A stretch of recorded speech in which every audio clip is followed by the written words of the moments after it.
on the issue of depression, people sometimes have struggled getting up in the morning.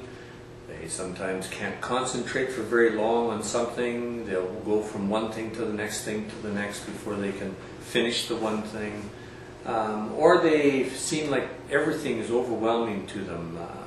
The kids say something and they're overwhelmed. Their spouse says something to they're overwhelmed. The phone rings and it's just too much to handle for the moment.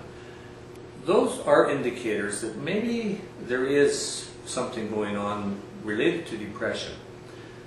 And one of the things I find helpful in counseling people with depression is I take a look at the power and control dynamics that are happening in their relationships at the moment. That's where we usually start.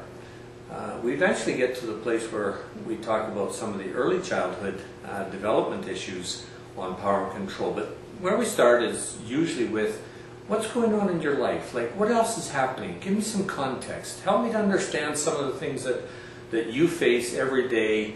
And then I listen for where is the power and control at in their life. Who has the power? Who are they obligated to? How much power are they owning in and of themselves? And if something is so overwhelming, it may be that it literally is overwhelming. It's not a matter of depression that's the problem, but the overwhelming nature of the power and control is so strong, they feel like they are nothing and they don't count and they're not valuable and they're not important and they don't have any impact in their world anymore.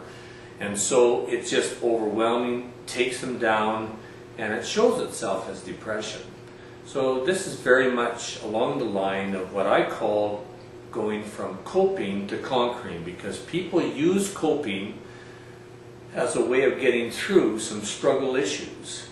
And I believe that it's very important for people to cope as best they know how, but to stay there for a long time, there's a better way, and that is about moving towards conquering, that I believe is very possible. It's very, it's available to people, and one of the ways of helping to find the place that you can conquer the issues in you is really about looking at those power and control dynamics, see what's going on, and then make some decisions for change on that.